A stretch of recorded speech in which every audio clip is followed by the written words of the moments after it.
Il est 8h31. Bretagne 5, l'invité de la matinale, avec la boulangerie-pâtisserie d'Élise des Anges à Pommerais. Et ce matin, nous sommes en direct avec Ludovic Lemoignier, qui est conseiller municipal de Saint-Brieuc, délégué au patrimoine, à l'art, à l'histoire et aux langues et cultures de Bretagne. Il est également militant à l'UDB et il est notre invité ce matin en direct dans les studios de la matinale. Bonjour. Bonjour à vous. Alors Ludovic Lemoignier, on va commencer peut-être par le côté militant UDB, puisque vous avez les deux casquettes ce matin. Vous avez signé cette lettre au président de la République, signée également par 150 élus bretons de toute sensibilité, pour demander qu'enfin on puisse avoir un référendum autour de la réunification de la Bretagne. Est-ce qu'il est temps ? Ah ben plus que temps, je pense que ça fait maintenant des décennies que le peuple breton réclame ce référendum, réclame cette réunification. Donc effectivement, pour nous, il est plus que temps, oui, tout à fait. Alors c'est un peu le serpent de mer. Est-ce que voilà, on dit voilà, la réunification un jour peut-être. Est-ce qu'on n'a jamais été aussi près finalement ? Finalement, on n'est pas si loin que ça, parce que quand on regarde bien l'histoire, ce détachement, cet éclatement de la Bretagne est tout à fait récent. De mémoire, comme ça, c'est 1956, le détachement effectif de la Loire-Atlantique, 1972, la création effective de la région Pays de la Loire, et ça doit être 1982, le premier vote pour désigner un président de la région Pays de la Loire. 82, moi je suis né en 86, donc c'est tout à fait récent dans l'histoire de la Bretagne, finalement, qui est plurimillénaire. Voilà, donc cette région amputée de ce petit bout de Bretagne, est-ce que vous avez, vous, espoir, à titre personnel, que, eh bien, on voit cette réunification ? De mon vivant ? Oh oui, sûrement, oui. Oui, de votre vivant, je l'espère. Non, si, on a vraiment l'espoir. C'est dans l'air du temps, c'est la marche de l'histoire, c'est comme ça, c'est inéluctable. Un historien l'a dit dans un journal il y a quelques mois, quelques temps, je ne me rappelle plus quand. C'est la marche de l'histoire, c'est écrit. La réunification se fera. Est-ce qu'on n'a pas loupé le coche il y a quelques années, quand on a redécoupé les régions en France? On a eu ces grandes régions qui sont sorties un petit peu du chapeau du gouvernement à l'époque. Est-ce qu'on n'a pas loupé le coche ? Louper le coche, on a perdu une occasion, peut-être, oui, effectivement. Après, je regarde pas le passé, parce que les erreurs qu'on a pu faire dans le passé, on les a faites, c'est comme ça. Je regarde l'avenir, et l'avenir, pour moi, c'est la réunification, et ça se fera, et on y arrivera. Alors réunification aussi culturelle, puisque la Loire-Atlantique, en tout cas la partie nantaise, est quand même bretonne. Alors même si quelques-uns s'en défendent, il y a quand même tout ce côté breton, ce côté culturel breton. Est-ce qu'il est nécessaire que ce côté culturel rejoigne la Bretagne, alors administrative, on va le dire comme ça ? Nécessaire, vital, je dirais même. C'est, pour prendre un terme peut-être un petit peu exagéré, mais nos frères nantais doivent nous rejoindre. C'est comme ça, c'est le sens de l'histoire, c'est le sens de la culture bretonne, c'est le sens... c'est l'essence même de la Bretagne. Il nous manque un morceau, c'est pas possible. Qu'est-ce que vous diriez à ceux qui disent non, faut pas réunifier la Bretagne ? Je peux comprendre. On n'a pas tous on n'a pas tous ces convictions, c'est un fait. En Bretagne, les sondages donnent en moyenne 60 à 70% de Bretons favorables à la réunification. Donc il y a clairement des gens pour qui ce n'est pas un sujet. Il faut l'accepter, il faut le comprendre. Je pense qu'il ne faut pas non plus être extrémisme dans ce besoin, cette vision de réunification. Il faut accepter que tout le monde ne pense pas comme nous. Et il faut dialoguer avec eux, leur expliquer, leur raconter l'histoire de la Bretagne. Peut-être qu'ils n'ont pas toutes les clés non plus aussi pour comprendre cette réunification. Il faut apaiser en tout cas, parce que le débat est parfois vif. On le voit sur les réseaux sociaux. Il y a les pour et les contre, un peu irréconciliable. Irréconciliable, personne n'est irréconciliable avec un peu de dialogue. Je suis historien amateur de passion. Je pense que tout est là avec passion, mais avec raison. Leur expliquer l'histoire, leur conter l'histoire, leur montrer cette histoire, leur montrer que pendant des siècles et des siècles, bras dessus, bras dessous, Loire-Atlantique et les 4 autres départements bretons ne faisaient qu'un. Je pense qu'avec ça, on arrivera à se faire comprendre. Et il y a aussi, du point de vue culturel, la langue bretonne, qui est parlée aussi en Loire-Atlantique. Tout à fait, la langue bretonne, alors, et le gallo. Et le gallo, bien entendu. Alors, ça, pour moi, c'est quand on parle de langue de Bretagne, je mets toujours un S à langue, ce sont les langues de Bretagne, nous avons 2 langues en Bretagne. C'est vrai que petite guerre aussi, un peu, j'ai remarqué des fois... Entre le gallo et le breton. Ouais, tout à fait. Voilà, nous on apaise un petit peu cette guerre ici sur Bretagne 5, puisqu'on parle les 2 langues, les 3 langues avec le français, bien entendu. C'est très bien. Alors, Ludovic Lemoignic, je vais vous demander de changer de casquette. On va parler de Saint-Brieuc aussi, puisque je le disais en commençant, vous êtes conseiller municipal à Saint-Brieuc, délégué au patrimoine, à l'art, à l'histoire et aux langues et cultures avec un S de Bretagne. On a un patrimoine culturel important à Saint-Brieuc, et pourtant on a l'impression que Saint-Brieuc, mais on passe un petit peu à côté. Oui, ça, je peux pas le nier. Effectivement, moi, c'est l'approche que j'ai eue. Je me suis installé il y a 4 ans à Saint-Brieuc. Je viens de Champagne. Enfin, je viens de Seine-et-Marne, en Île-de-France, qui est historiquement la Champagne. Donc, comme quoi que les questions de réunification, pour moi, c'est quelque chose de très ancré. Et quand je suis arrivé à Saint-Brieuc, effectivement, j'ai eu cette sensation étrange, bien que dès le premier regard, j'ai aimé cette ville, j'ai eu cette sensation étrange de ne pas vraiment être en Bretagne quelque part. Et je me rends compte aujourd'hui, voilà, je suis à la municipalité de Saint-Brieuc, quand j'interroge des gens de passage, des touristes, il y a vraiment ce sentiment de dire, mais Saint-Brieuc, oui, c'est en Bretagne, mais on ne retrouve pas la Bretagne dans Saint-Brieuc. Alors, il y a eu quelques améliorations ces dernières années. La précédente municipalité, à la toute fin de son mandat, a coup sur coup installé les panneaux Bretagne 5.5 aux entrées de ville et signé la charte du breton. Mais finalement, c'est très récent, on parle de 2019, quoi. Enfin, c'est... On a perdu du temps, finalement. On a perdu beaucoup de temps, oui, à Saint-Brieuc, comme sur beaucoup de sujets, mais ça, c'est pas... Mais sur la question de la Bretagne, oui, on a perdu beaucoup de temps à Saint-Brieuc, oui. Et on compte bien le rattraper dans les 5 années à venir. Alors, il y a eu beaucoup aussi, on l'a vu, alors là encore, les réseaux sociaux, les fameux réseaux sociaux, ce Saint-Brieuc bashing, on dit, c'est pas une jolie ville, on n'arrête pas, Saint-Brieuc, on y passe, on s'arrête pas. Comment inverser la tendance aujourd'hui ? Pour moi, ce Saint-Brieuc bashing, qui est en train de s'inverser, je vais dire pourquoi après. Ce Saint-Brieuc bashing, je pense il provient d'un manque de recul. Moi-même, je viens d'Île-de-France, j'ai grandi à Meaux en Seine-et-Marne, j'ai passé ma scolarité du côté de Toulouse, et là je viens m'installer à Saint-Brieuc. Donc je pense avoir un regard un petit peu sur plusieurs villes, sur plusieurs régions. Et quand je suis arrivé à Saint-Brieuc, alors déjà avant que je m'installe à Saint-Brieuc, on m'a dit surtout ne va pas à Saint-Brieuc. Et le premier regard que j'ai posé à Saint-Brieuc, on m'a dit tout le contraire, installe-toi ici. Je suis littéralement tombé amoureux de cette ville, j'ai vu son potentiel, j'ai vu ce qu'elle est capable de faire, j'ai vu son tissu associatif, j'ai vu son tissu commercial aussi, j'ai vu ses habitants, des gens formidables capables de concevoir tellement de choses. Et pour moi, le Saint-Brieuc bashing, il va disparaître de lui-même, c'était un petit passage dans l'histoire de notre ville finalement. Et le grand tournant, je pense qu'on le tient là maintenant, c'est ce qui s'est passé avec la gare de Saint-Brieuc. Rendez-vous compte, l'année dernière au concours des gares de France, en finale, 40 000 votants. Là, il a fallu que Saint-Brieuc rentre dans le concours et on arrive à 140 000 votants en finale. On a mis la pression à Metz. Alors justement, on va en parler de cette gare, Ludovic Lemoignic, parce que vous êtes impliqué. Alors bon, pour les auditeurs, il s'agit d'un concours organisé par la SNCF, concours pour élire la plus belle gare de France. Et Saint-Brieuc a monté les échelons, est arrivé jusqu'en finale, et là, malheureusement, il a manqué quelques voix. 200 voix, 300 voix, c'est vraiment pas grand-chose. On était à quelque chose comme 70 000 voix chacun. Je pense que là, dans tous les cas, c'est ce que j'indiquais hier sur les réseaux sociaux, c'est que dans tous les cas, nous avons gagné. Pour nous, c'est gagnant ce concours. Aujourd'hui, nous avons montré aux Briochins, aux Bretons, à la France entière même, que Saint-Brieuc a une histoire, que Saint-Brieuc a un patrimoine. Alors, on est peut-être pas la première gare de France, mais on est quand même la 2e gare de France. C'est pas rien. Je sais pas combien il y a de gares en France, peut-être 2000, 3000, je sais pas. Mais être la 2e gare de France, ce n'est pas rien. Et on est, de toute façon, la première gare de Bretagne. Première gare de Bretagne, et puis alors, patrimoine ferroviaire, passé ferroviaire important pour Saint-Brieuc. Exceptionnel, tout à fait, avec les ouvrages d'art d'Arel de la Noé, dont Saint-Brieuc est vraiment la ville capitale.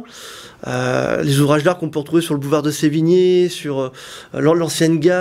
Voilà, on a vraiment un patrimoine ferroviaire exceptionnel à Saint-Brieuc, mais pas que. Voilà, pas seulement. Alors, justement, le patrimoine briochin, on dit des fois, il n'est pas assez valorisé. Alors là, on parle de la gare qui est mise en valeur, mise en avant, et ce concours y a contribué également. Le patrimoine et l'histoire de Saint-Brieuc, on a l'impression qu'on passe là encore un petit peu à côté. J'ai ce sentiment, oui. Il suffit, en fait, j'ai été élu donc il y a maintenant 6 mois. Et j'ai travaillé à la ville de Meaux, j'étais au service patrimoine de la ville. Donc je m'occupais des monuments en tant qu'agent municipal. Quand je suis arrivé à Saint-Brieuc, j'ai fait la découverte qu'il n'y a pas de service patrimoine. Donc c'est déjà tout un symbole pour moi. C'est vraiment un symbole de la non prise en compte de du patrimoine de notre ville. Donc aujourd'hui, tout est à construire pour le patrimoine. Je pense notamment à la signalétique patrimoniale. Vous parliez de mise en valeur, mise en lumière des monuments. La signalétique patrimoniale, c'est encore les panneaux de la Cabri, pour ceux qui s'en souviennent. Voilà la Cabri qui était, qui gérait en fait un petit peu ce côté, on va dire, administratif. Je ne sais pas si on peut le dire comme ça. Tout à fait. C'est un peu l'ancêtre finalement de l'agglomération de Saint-Brieuc. Donc des panneaux qui sont incomplets, vieillissants, parfois même contenant des erreurs. Donc tout est à faire, oui. On voit aussi la tour de Cesson. Alors là, pour le coup, je remercie vraiment l'ancienne municipalité qui a amorcé cette démarche nécessaire pour les Briochins de réappropriation de la tour de Cesson. Aujourd'hui, on peut le dire avec fierté, depuis le mois d'août de l'année dernière, la tour de Cesson est la propriété de la ville de Saint-Brieuc. Maintenant, on va avoir un gros travail au niveau de l'équipe municipale pour construire ce dossier. On part de zéro, on a un domaine qui est presque vierge finalement, où tout est à découvrir dans le patrimoine. On a la tour qui est visible, on a le manoir qui a malheureusement brûlé, mais sous ce domaine, c'est à peu près 2000 ans d'histoire qui nous attendent. Il y a eu très peu de fouilles sur le domaine, donc tout est à découvrir, tout est à faire ici. C'est vraiment un dossier exaltant. Voilà, la tour de Cesson, pour les auditeurs qui sont loin, lorsque vous arrivez à Saint-Brieuc, vous avez une tour que l'on peut voir, qui domine le port du Légué, le port de Saint-Brieuc, parce qu'il y a un port à Saint-Brieuc, on l'oublie. Tout à fait, il y a un port, oui. Voilà, donc la tour de Cesson, donc désormais propriété de la ville. Comment mettre en valeur justement ce patrimoine? Comment lancer des fouilles? Comment trouver aussi des fonds pour le faire? Alors là, ça va être tout le travail de la municipalité. C'est un travail à venir, à construire dans les mois, les années à venir. C'est un travail de longue haleine. Je peux pas donner encore de calendrier sur ces questions-là. Ça fait que 6 mois qu'on est arrivé. Mais on s'y attelle. Pour moi, c'est une des priorités de mon mandat personnellement, en tant que responsable du patrimoine de la ville. On va essayer, je dis bien on va essayer, de l'ouvrir aux Briochins pour cette année. Je ne donne pas de date, on verra. Ça va dépendre de beaucoup de choses. On est aussi en crise sanitaire, donc je dois admettre que certains dossiers sont un petit peu ralentis pour prioriser d'autres dossiers. Mais on va essayer, on va voir. Alors Ludovic Lemonique, il y a aussi tout un patrimoine, vous le disiez, que vous découvrez, alors, parfois avec les yeux de quelqu'un qui n'est pas natif de Saint-Brieuc, qui n'est pas originaire de la ville. On peut découvrir des choses. Est-ce que ça vous arrive de dire à vos collègues, par exemple, tiens, moi j'ai découvert ça, vous saviez que ça existait? Tout à fait, oui. J'ai participé à une petite balade il y a quelques semaines en ville, où dans le groupe, il y avait une briochine qui était là depuis 50, 60 ans, une très vieille briochine. Et à un moment, je lui montre un élément architectural sur une maison, mais très remarquable. Et pour moi, dans ma tête, persuadée qu'elle le connaissait, qu'elle pourrait même me donner des petites indications que je n'avais pas dessus. Et il s'est avéré au final qu'elle ne le connaissait pas. Elle m'a même dit qu'elle passait dans cette rue tous les jours dans sa jeunesse, parce que son école était au bout, et qu'elle n'avait jamais remarqué ça. Comme quoi, c'est important d'avoir un œil neuf, un regard nouveau aussi pour peut-être mettre en valeur, amener ce relief qui manque à la ville. Tout à fait. Je disais être amoureux de Saint-Brieuc, mais je pense aussi, par le fait d'être arrivé récemment, avoir un regard qui reste quand même malgré tout objectif. Je vois les défauts de Saint-Brieuc, on va pas le nier, il y a quelques petits défauts, il y a des manques, il y a des retards sur certaines choses. Mais je pense que ce recul me permet effectivement d'apprécier peut-être un petit peu plus la richesse finalement de notre ville. Alors aujourd'hui, il y a quelque chose qui tracasse les Briochins. Alors là, on va faire un petit peu de la ville. On va un petit peu, on va pas exclure nos auditeurs qui ne connaissent pas Saint-Brieuc, mais il y a un lieu emblématique qui s'appelle le passage de la Poste. Alors le passage de la Poste pour les Briochins ou pour les Bretons qui sont venus à Saint-Brieuc, c'est un lieu incontournable. Bon, un petit peu oublié depuis quelques années puisque le passage de la Poste est condamné. Là, on parle de le détruire. Qu'est-ce qui va se passer? Saint-Brieuc va intervenir pour qu'on garde quelques vestiges? Alors, c'est pas prévu à l'ordre du jour, malheureusement. Je dois admettre que... Alors, je parlais beaucoup de patrimoine autour de Cesson, cathédrale, j'ai pas parlé, mais cathédrale aussi. On va y revenir. On parle du gros patrimoine. Moi, j'ai aussi cette approche du patrimoine de tous les jours pour les gens. J'ai eu cette interrogation quand j'étais jeune de me dire qu'est-ce qui est du patrimoine et pour qui c'est du patrimoine. Alors pour certains, le patrimoine, c'est une cathédrale, c'est une tour, c'est une maison à pans de bois. Pour d'autres, du patrimoine, c'est ce petit passage de la poste dans lequel ils passaient pour aller faire leurs courses, pour rejoindre leurs copains, pour aller jouer, pour une rencontre amoureuse. Ça aussi, c'est du patrimoine. Ça aussi, c'est l'histoire des briochins. Finalement, c'est le patrimoine de la vie. C'est le patrimoine de la vie, tout à fait. Et c'est vrai qu'on peut regretter de dire ce patrimoine va entièrement disparaître. J'ai pris sur moi, il y a quelques jours, d'envoyer un mail à mes collègues pour essayer de voir si on pouvait pas en conserver un petit pan, même insignifiant, voilà, même un tout petit. Je pense rue Sainte-Barbe, cette façade un petit peu de garage à l'ancienne. Si on pouvait pas le conserver, le restaurer, le repeindre en blanc et remettre cette inscription passage de la Poste. Ça mange pas de pain. Après, bon, bien sûr, ça va dépendre du propriétaire qui est le Crédit Agricole, mais ça mange pas de pain de faire la demande, d'essayer de voir si on peut pas garder ce petit bout, ce petit morceau de mémoire pour les briochins. Voilà. Je pense qu'ils sont attachés. Et puis on lance l'appel au Crédit Agricole, hein, pourquoi pas aller un petit geste, ça pourrait être bien. Moi, j'y suis attaché. Voilà, je ferme la parenthèse à titre personnel. On parle de ce patrimoine, effectivement, ce petit patrimoine de tous les jours. Il y a aussi le patrimoine industriel. Saint-Brieuc est une ville industrielle, ou l'a été en tout cas. Tout à fait. Patrimoine industriel, alors c'est vaste, hein. On peut parler de la gare, on peut parler des entrepôts qu'il y avait autour, hein, dont on peut regretter ce côté table rase qu'il y a eu, je pense aux entrepôts côté Robien, qui avait une armature métallique magnifique qu'on aurait pu conserver, hein. Aujourd'hui, on a un marché nomade à Robien. Ça aurait été magnifique, ce petit marché nomade sous une halle métallique ouverte, rénovée, etc. Bon, on a pris le parti pris était de tout raser, de tout remettre à zéro. Heureusement, on a gardé quand même le bâtiment de la gare. Mais on peut regretter, oui, cette destruction systématique un peu du patrimoine briochin. Moi, on me l'a signalé. Hein. C'est quand j'ai pris mes fonctions d'élu municipal, c'est une remarque que j'ai souvent eue. Mais pourquoi vous détruisez tout ? Donc, aujourd'hui, je vais m'attacher, pour mes 6 ans de mandat, à systématiquement essayer de conserver un petit quelque chose. Alors, vous parliez de la cathédrale tout à l'heure, la cathédrale qui est un lieu emblématique aussi de Saint-Brieuc, cathédrale qui a été souvent rénovée au fil du temps. Il y a encore des travaux prévus ? Tout à fait, oui, de gros travaux sur la façade extérieure. Hein, on parle d'un chantier à 1,5 million d'euros, voire plus, je crois. C'est un chantier qui est pourtant nécessaire, hein, même si effectivement on peut regretter qu'il y a encore des travaux à Saint-Brieuc, mais c'est tout à fait nécessaire. Il va s'agir en fait d'enlever les joints en ciment qui sont une vraie plaie pour les monuments anciens, puisque là on a des problèmes d'humidité dans la cathédrale. Récemment d'ailleurs on a dû faire face même à des inondations, donc qui ne sont pas dues aux joints mais dues à la forme en cuvette du centre-ville de Saint-Brieuc, donc on a dû mettre des sacs de sable pour protéger la cathédrale des inondations. Mais oui, ce chantier est tout à fait nécessaire, il va falloir changer ces joints, remettre des joints qui soient plus en adéquation avec le caractère patrimonial du monument, tout à fait, oui. Alors aujourd'hui, le problème souvent c'est l'aménagement des villes, comment apporter du neuf face à l'ancien et que les deux puissent cohabiter, coexister, se marier, c'est pas toujours évident, parfois ça fonctionne pas. C'est pas toujours évident.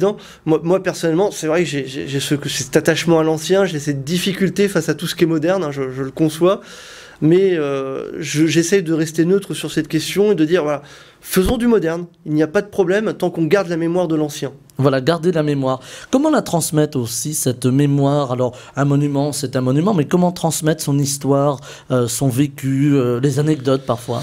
Je l'ai évoqué tout à l'heure par la signalétique patrimoniale, mais alors, pas la signalétique patrimoniale standard, c'est-à-dire ce panneau un petit peu rébarbatif finalement, où on explique l'histoire d'un monument, etc.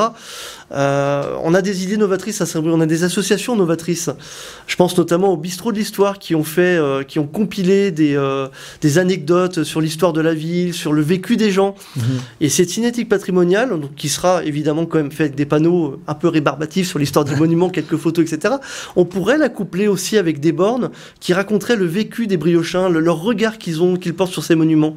Et, aussi ces techniques qui permettent justement, ces techniques modernes qui arrivent aujourd'hui, on les voit dans les musées, mais il y a encore quelques années, on avait le gardien du musée, le conservateur ou la personne qui faisait la visite. Aujourd'hui, c'est le téléphone portable qui peut, avec une borne, raconter l'histoire de façon multimédia même. Tout à fait. Mais sur ces questions-là, je ne suis pas inquiet. Les agents de la ville sont vraiment, je pense au musée, je pense à la bibliothèque, je pense aussi aux archives municipales qui font un travail de conservation du patrimoine et de la mémoire extraordinaire. Nos services sont innovants. Nos services réfléchissent, avancent.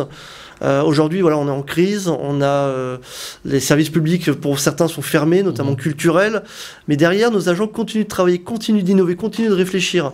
Et je pense que les résultats sont largement à la hauteur de notre siècle. Voilà, alors on a parlé de patrimoine bâti, mais il y a aussi le patrimoine, alors vous faisiez référence au bistrot de l'histoire, qui font un travail considérable autour de la collecte de la mémoire. Il y a aussi cette mémoire qui n'est pas matérielle finalement, la transmission des histoires, des anecdotes, de la parole, des documents également.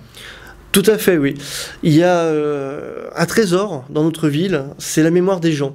Alors la mémoire des gens qu'ils peuvent avoir dans leur tête, qu'ils peuvent avoir aussi des vidéos, des anciennes bandes, des enregistrements, des photos, des documents divers. Il va s'agir, je pense, dans les années à venir, c'est un projet qu'on va peut-être mettre en place, j'en dis pas plus, mais de faire une grande collecte de cette mémoire de la ville, et alors pas simplement une grande collecte pour archiver ça, bunkeriser la mémoire, mais pour la ressortir, pour la mettre au jour. Je pensais notamment à ces fameuses bandes sonores qu'on pourrait mettre dans divers quartiers de la ville, sur divers monuments. Ça peut être aussi dans le cadre d'expositions, ça s'est déjà fait à Saint-Brieuc, hein, on reste très novateur, je le redis. Donc il y a cette grande collecte qui va pouvoir peut-être se faire dans les années à venir, on va y réfléchir. Voilà, parce qu'il y a une demande aujourd'hui de l'archive, on le voit, les sites d'archives, alors pour en citer des grands parfois de l'audiovisuel, l'INA, sont des sites qui sont très demandés, très attendus par le public dès qu'il y a une archive nouvelle. Voilà, comment valoriser, comment mettre en place aussi peut-être via Internet. Ça, encore une fois, c'est nos agents municipaux qui savent très bien le faire. Aujourd'hui, alors les archives, pour prendre cet exemple-là, on a souvent une vision des archives un peu poussiéreuses, cet endroit où on a comme les bibliothèques, un petit rat qui va venir de temps en temps pour sortir de la poussière un document. C'est peut-être le cas dans certaines archives de par le pays, de par le monde. À Saint-Brieuc, je peux vous dire que c'est pas le cas. À Saint-Brieuc, je pense à des agents comme la directrice d'archives Violaine Coutantin, je pense à Estelle Cunin, qui sont des agents extraordinaires, qui aujourd'hui savent vraiment sortir les archives de cette vision poussiéreuse. On a à Saint-Brieuc les archives du XXIe siècle, vraiment. Eh bien, en tout cas, on les attend, on attend qu'ils soient mis à disposition du public, qui est très demandeur. Ludovic Lemoignic, alors on aurait pu en parler des heures, mais l'heure c'est l'heure, il est déjà 8h53, on va devoir se quitter. Merci infiniment d'être venu ce matin au micro de la matinale en direct. Je rappelle que vous êtes conseiller municipal de Saint-Brieuc, délégué au patrimoine, à l'art, à l'histoire, aux langues et culture de Bretagne. On aurait pu faire 2 émissions. Vous êtes aussi militant UDB. Je vous remercie d'être venu ce matin en direct. C'est moi qui vous remercie. Et effectivement, il faudrait peut-être qu'on fasse une 2e émission pour parler de ces langues et de ces cultures de Bretagne. Voilà, bien écoutez, le rendez-vous est pris, c'est promis. Et il est 8h53. Bretagne 5 matin, Stéphane Hamon.